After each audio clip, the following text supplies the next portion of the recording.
Hi, and welcome to the Stop Chasing Skinny podcast, where every single Tuesday we interview a new guest to talk about topics to help you craft your own fit life. The title Stop Chasing Skinny comes from my own personal tagline of life begins when you stop chasing skinny.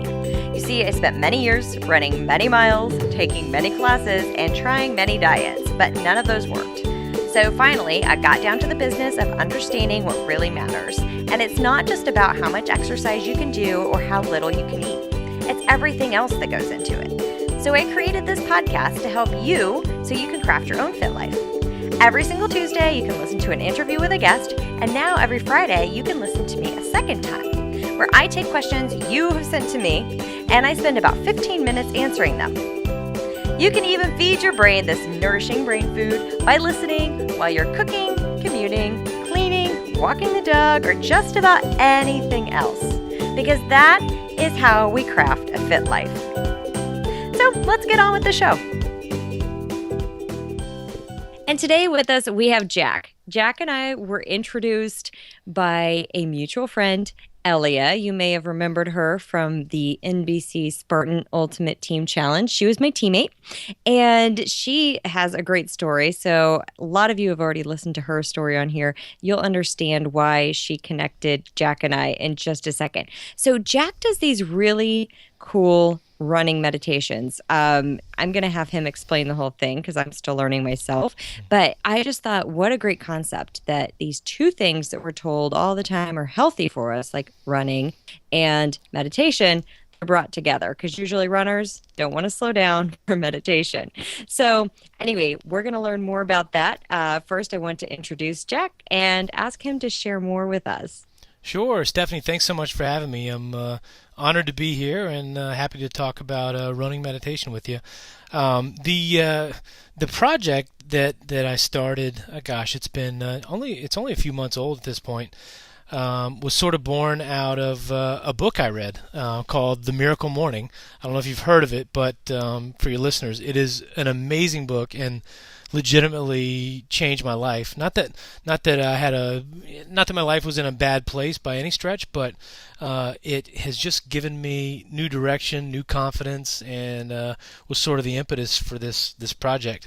The Miracle Morning basically has 6 elements that you're supposed to practice each day, and without going into too much detail, 2 of the elements are exercise and meditation.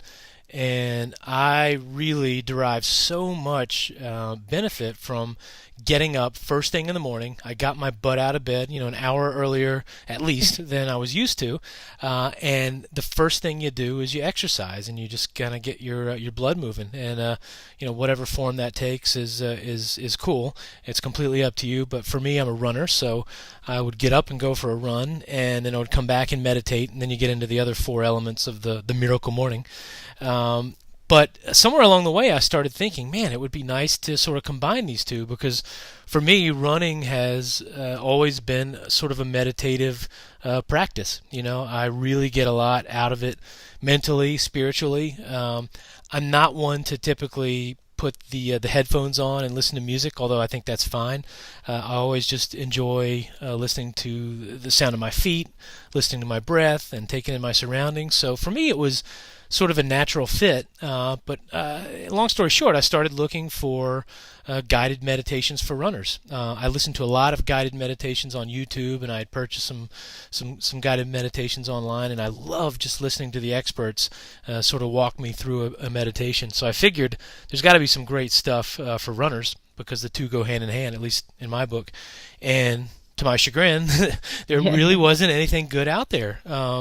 And no offense to anybody who's released a running meditation, but I sort of searched the far reaches of the internet and really couldn't find a good guided meditations for runners. So I decided to put this project together, and that's the short version of how Running Deep came to pass.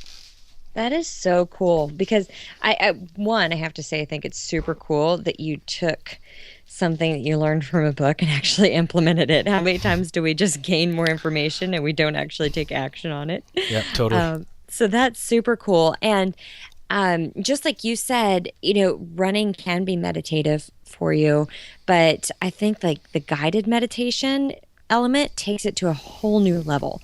For anybody who hasn't listened to a guided meditation, it's pretty darn life changing. I had somebody send me one as it's a funny one. It's not a joke. It's very serious Yeah. stuff there.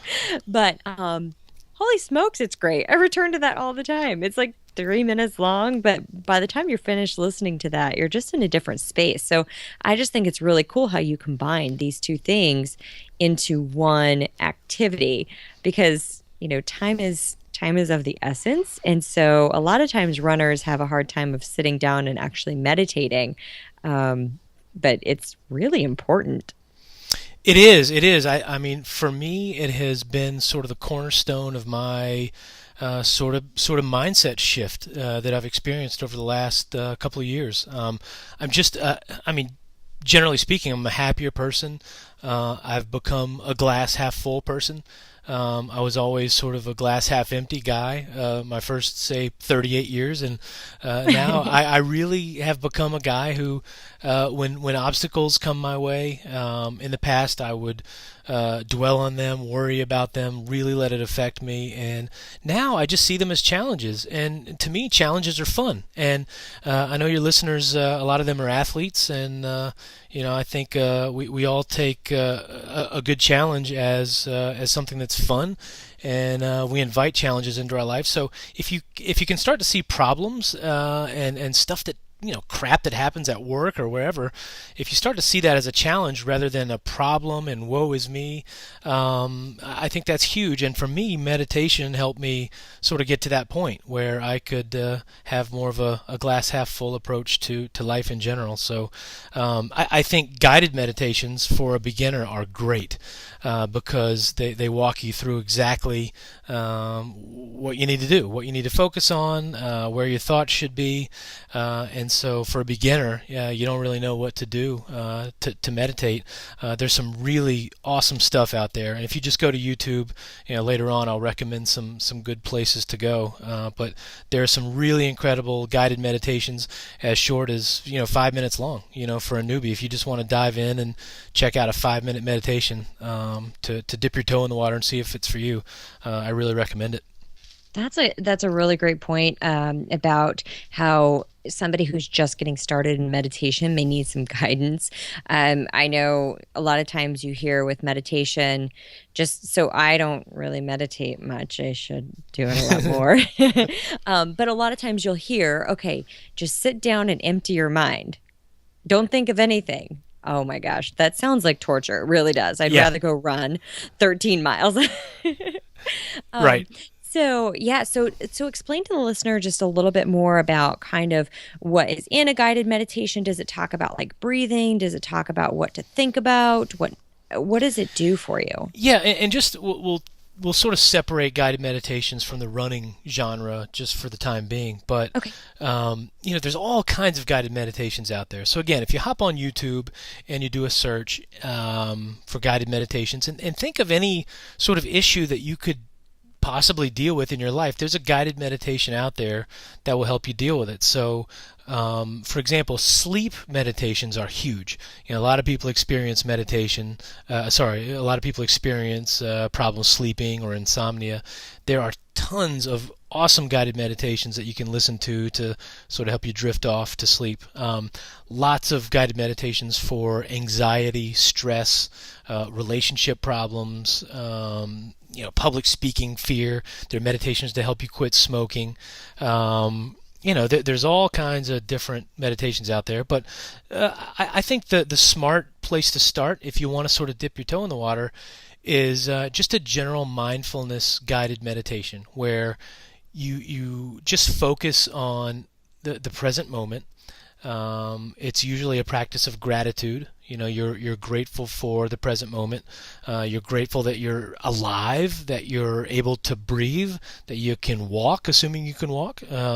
It's really a practice in gratitude, and it's a practice in just staying present.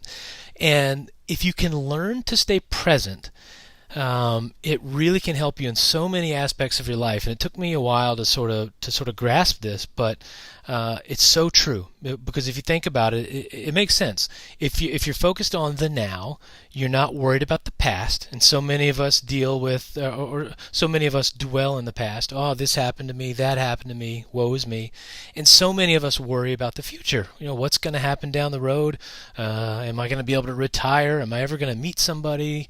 But if you stay in the present moment, it sort of eliminates all that. And I think the past and the future is the source of a lot of stress and a lot of discomfort in people's lives. And just a simple mindfulness practice daily, even just 5 minutes daily, can really make a dramatic impact in your life. So, eventually, if you listen to the guided meditations, eventually you can sort of wean yourself and learn to sort of sit in silence and meditate and stay present and do a basic mindfulness practice on your own. But certainly for the beginner, I would recommend just find a good guided meditation for mindfulness, and that'll set you down the right path.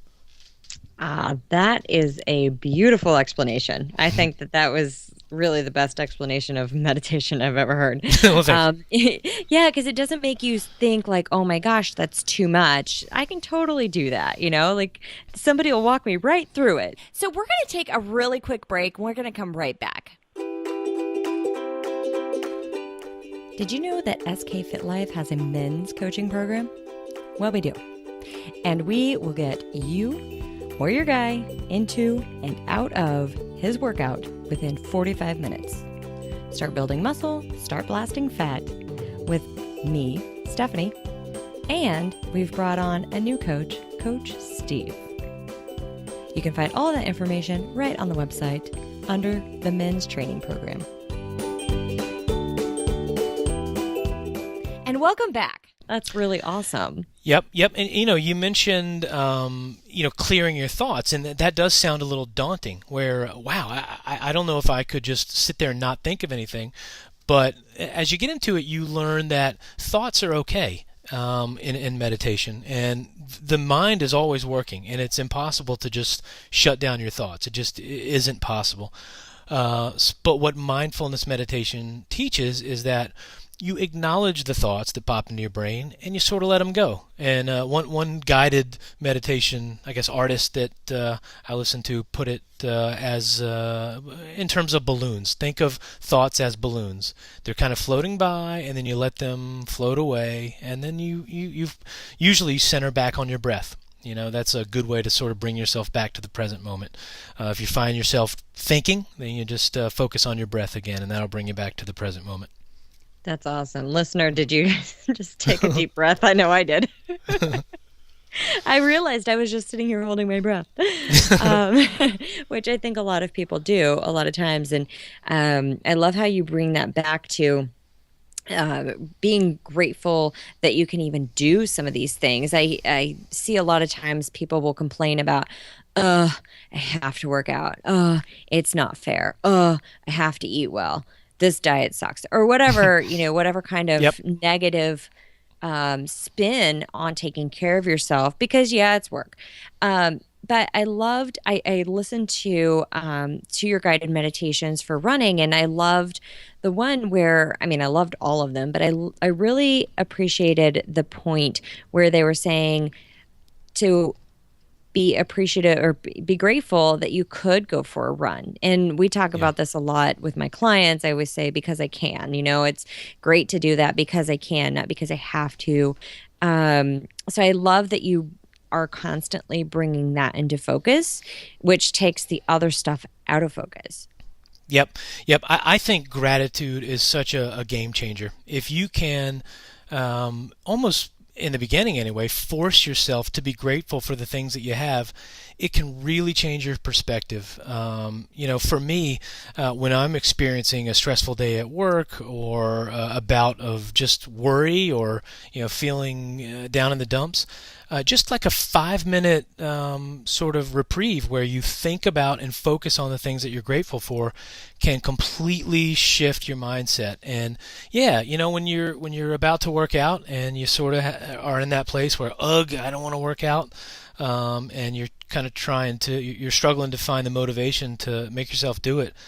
I think just a little bit of gratitude for simple things can be huge. Like you said, I mean, just be grateful for the fact that you can run or that you can work out. I'll tell you one practice that I started probably 6 months ago. Every single morning, I write down 3 things that I'm grateful for. And I have so many things written down at this point where I'm worried that I'm repeating myself. So I have to do a little search to make sure I'm not repeating myself. So I try to come up with 3 unique things each day that I'm grateful for. And if you think about it, we're so lucky. We're so lucky to live in this day and age where we have iPhones, we have little computers that we can carry around with us, and we can Skype or FaceTime with somebody on the other side of the world. Throughout the history of mankind, people lived in squalor. They didn't have plumbing, they didn't have running water, and we're so fortunate to live in this day and age with all these gadgets and cars and houses, and we're a very wealthy society actually. So it should be easy for us to come up with 3 things a day that we're grateful for, and it's a practice I really recommend because for me it was a game changer. That sounds amazing. And that is something that the listener can just take and implement. It's free. It'll change your life. It's awesome. So I kind of want to shift gears just a tiny bit. When you and I talked initially to learn more about the guided meditations, we had talked a little bit about being on a media diet. So this ties right into what you were just saying as far as we are so lucky. So what is it? Why do we feel like we're not lucky a lot of times? I mean, I personally felt like as soon as I went more on a media diet and stopped listening to the television with manufactured emotions and things like that, I realized that I was more grateful. I didn't feel like I was lacking so much. You also went on a media diet. Can you tell us a little bit about that? Yeah, as I explained to you previously, I was really into politics for a while, almost just like obsessed. It became a hobby, and I was constantly reading books about political philosophy, blogs. I had a podcast all about politics, and I really enjoyed it. It was a fun journey for me, but I realized over time that it was just sort of stressing me out and bringing me down. And actually, I read a book not too long ago called The Slight Edge, and the author escapes me, but it's an awesome book about how tiny little shifts in your behavior over time can make a massive impact. And it's kind of like the gratitude practice, writing down 3 things you're grateful for each day. If you do that every day for years, it'll have a huge impact. You may not feel it after a month, but do it for 5-10 years and it'll have a huge shift. And I sort of had an epiphany that news, politics, all that is sort of senseless, and it's not really adding anything to my life. You only have so much time on this earth, and do you really want to spend it? Nothing wrong with this, but do you want to spend it binge watching Real Housewives and looking through all the headlines on Yahoo? I guess that's fun, and it's fun to indulge every now and then, and we all deserve a little break, but for me, it was just it had become a big part of my daily practice, and like this book, The Slight Edge, says, I mean, it works in the positive and it works in the negative. If you have a habit or a behavior that you do every single day, over time it has a huge impact. And I think for me, focusing on the negative headlines in the news and the negative nature of politics was just sort of bringing me down. So for me, I felt like you know what? I'm just going to cut myself off. I don't need the headlines. I don't need the news. I don't need TV shows. I'd rather spend my time on this earth doing stuff that I enjoy, that is productive. I think I said this to you. When you're on your deathbed, you're not going to regret that you didn't read the newspaper, but you are going to regret that you didn't spend that time with your family. You could either watch TV all night, or you could do something with your kids or your loved one. Those are the things that are really important. So, this is sort of a new practice for me. My friends are sort of making fun of me about it, but it's made a big difference for me. No, I think that's wonderful. And then kind of to tie it back into the meditation stuff, because those headlines, they're always trying to get your attention, right? It's about your attention. And so if you are practicing, you actually do meditation and you are aware of your focus and where your focus goes, it's much easier to let that stuff that's always trying to grab your attention just kind of slide by the wayside. But I think if we aren't very self-aware, then we're wrapped up into it all day, every day. We're affected by it constantly, versus like having a little more awareness through meditation and things like that. Yep, absolutely. I could not agree with you more. Yeah. Because our minds, they like to grab onto sticky stuff, and marketers have figured this out. And the news is a marketing tool. Don't ever think that it's not. Yeah, and you almost can't blame them. They're in the business of Right? grabbing your attention, and that's how they make money. And the good stories often don't catch our attention, obviously, and it's the awful story of like the puppy got killed by a sledgehammer or something, and I don't need to know that. It does not, make me happy. I don't want to hear that. I'd rather just remove myself from all that crap, for lack of a better Yeah. term. Oh, I completely agree. I just think that, I was the same way. I didn't really realize it for a while. And once I started recognizing those things, then I became happier. And this all ties into all the health stuff too, because when you're happier, you don't need to fulfill your life with other things like food. Like a lot of times we overeat because we're trying to make ourselves happy in some way. We're trying to fill ourselves up. And the same thing with, exercise. Maybe we over exercise, maybe we under exercise, but a lot of that comes down to not feeling very good about ourselves. And so when you feel really good about yourself, you're going to do something to better yourself versus something to either punish yourself or well, it's all kind of punishment Yeah. in a way. Yeah, no, you're right, and I never really thought about it that way. But frankly, when I started the practice of meditation, it just sort of sent me down this path, and I haven't really set out to make all these decisions, but it just sort of naturally evolved, and it all goes hand in hand. I think when you meditate and you're mindful, you become more happy, you become more grateful, and you focus on the things that are important in your life. And for me, that meant family and other pursuits and things that fulfill me, and the news and all that stuff I realized wasn't fulfilling me. So yeah, it's all related. It really does all go hand in hand. So we're going to take a really quick break and we're going to come right back. And today's show is sponsored by Memer Media Group. Memer Media Group is passionate about helping professionals in the fitness industry expand their influence and businesses beyond the confines of their local community. For the very first time in history, health, wellness, and fitness coaches can make a positive impact and earn an income from anywhere in the world. Check out Memer Media Group at memermediagroup.com. MEEMUR Media Group. And welcome back. So what other benefits have you noticed in your own personal running from listening to running meditations besides being happier? Have you noticed a difference in your performance, or do you like finish your run and go, "Oh my gosh, I didn't even know I ran"? Do you do anything like that? Yeah, I do. Yeah, and honestly, I feel so much more fulfilled at the end of a run. It sounds kind of cheesy, but wow, it's just it's sort of a powerful, moving experience each time you go for a run. And as I said earlier, I don't typically like to listen to things when I run. I never listen to music, but I love guided meditation so much that I make an exception for that. So when I go for a run, I typically either listen to one of these guided meditations or I try to do sort of a meditative practice in silence. But yeah, it does improve a performance.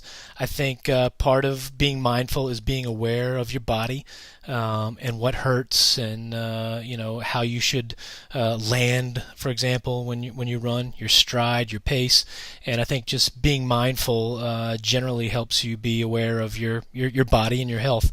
One of the artists on this Runners album is a guy named Danny Dreyer, and Danny Dreyer's the founder of something called Chi Running. And I actually read his book years ago when I used to run marathons, and I used to have horrible knee pain. And I read Chi Running by Danny Dreyer, and it's all about incorporating the principles of Tai Chi into your running. And basically, the basic premise is you let gravity do the work. So if you think about standing straight and you sort of lean forward slowly, eventually you're going to fall on your face unless you bring your foot forward and sort of catch yourself. And so that's how he teaches to run. You lean forward and you sort of catch yourself with your foot before you fall. And the more you lean, the faster you run. So a lot of people have sort of an upright posture or even lean back a little bit. And in that case, you're sort of reaching forward with your legs. You're relying on your legs. You're relying on muscle, force and power and all that. And you oftentimes will land on your heel first when you lean back or you're straight up. And landing on your heel jars your knee, it jars your hips, jars your whole body, and can create a lot of pain, and especially chronic pain. If you run a lot over a long period of time, that can really sort of mess up your body. So he teaches to lean forward, let gravity do the work, the natural forces of the universe, let them propel you forward. Don't do any more work than you have to. And it can really increase your performance and decrease injury and pain that you experience from running. So I reached out to Danny to be a part of the album, and to my shock and appreciation, he agreed to contribute to guided meditations on the album. He's kind of a big deal in this realm. He's a best-selling author, and I was very flattered to have him on the album. But his 2 tracks are awesome. They really, for me, are 2 of my favorites because they really help you focus on your form. And I think for somebody new to a guided meditation, that's a good place to start because his meditations are a little more technical and a little more focused on the run and not so much the mind. And the other ones are more focused on spirituality in your mind and mindfulness and all that stuff. I think that is amazing. So I have just a quick story about form. So a lot of my listeners know, like I joke about it and I'm like anything but cardio. I used to be a big time runner, but I really wasn't getting the results I wanted because I wanted muscles, right? And unless I learned how to run on my hands, like I wasn't going to build shoulders. And I ended up with a lot of, I just was pounding the pavement day after day. My nutrition wasn't really on point. So I carried extra weight. Like I was a runner, but I wasn't it just didn't really work for me overall because I really wasn't doing a lot of the things right. And I see a lot of people in regular life where they just think, oh, if I just eat less and I run more, I'll be ripped. Right. And so I talk a lot about running because people can really, like you said, they can injure themselves with overuse injuries and things like that. And so a lot of people just are not even aware of running technique. They just think you just go run. And so I've been training some obstacle course race clients in person, and I usually focus more on the obstacles because that's kind of the wild card, Mm-hmm. I give a lot of like running homework for them to do unless they want me to run with them. But for the most part, people can usually do that part on their own. So I'm training this client, and as part of the training, we were running around the block. And so I asked her, I was like, hey, has anybody ever corrected your running form before? And she said, no, I didn't even know that was a thing. And so just having that guided meditation to correct your running form, that can avoid lots of injuries. It can make running actually enjoyable for you. It can make you a faster runner. That's incredible. That alone, you add the mind piece into it. That's probably what I'm going to listen to when I'm for these obstacle course races. That sounds amazing. It is, and you should also check out the book Chi Running. He's got a website and a newsletter, and he puts out some really great content. But his sort of approach to running and form in particular was huge. it had a huge impact on me and my running. I tell you, I could run marathons and have zero knee pain after years of running with awful knee pain. I tried all kinds of knee braces. I would get done with my run and I would ice my knees down. But I'm telling you, once I got this technique down, knee pain, everything completely disappeared. So I'm walking, talking proof of chi running. That is so cool. Wow. I'm so excited. This is awesome. So, can you tell the listeners how someone can find more information and buy the download for all of these awesome meditations while you're running? I mean, that's multitasking at its best. Yep, absolutely. Yep. So they can go to runnersmeditation.com, and if they go there and you want to just sort of like dip your toe in the water and check it out, you can enter your email and get some free guided meditations from some of the artists. The free meditations are not running meditations, but there's some really awesome guided meditations that you could just sort of listen to when you have time and just see if you like the genre in general. And you can also listen to samples of each of the tracks on the website. But there's 12 tracks. There's like over 4 hours of content. There's some really cool stuff. There's some artists on there called The Honest Guys, and they're actually YouTube famous, if that's a term. I mean, they have... It is. Yeah, okay. They're YouTube famous. They have a huge subscriber base. Some of their meditations have gotten millions of views, and very fortunate that they decided to contribute a couple of tracks to the album. One of their tracks is I have to mention this. It's definitely unique, and it's not going to be for everybody. But if you're a little open-minded and want to try something different, this one is pretty cool. It's called "Running with the Wolves." And it's about 30 minutes long, I think, 25, 30 minutes long. And they take you through this sort of fantasy meditation where you wind up in the woods, in the middle of the wilderness, running with a pack of wolves. And they're sort of following you. You're the pack leader. And you go through all kinds of cool landscapes and scenery. And yeah, it's kind of different. And some people might think it's weird, but it's definitely added some flavor to the album. So check that one out. That's really cool because whenever you're running, I feel like sometimes you do need something to distract your mind. It can make it a little more enjoyable. So we'll put all those links in there in the show notes, and people can just click right on that. So, wow, thank you so much. This was very enlightening. Haha. No, my pleasure. I really enjoyed it, and hope we could do it again. Yeah, definitely. Thank you so much, Jack. We really appreciate it.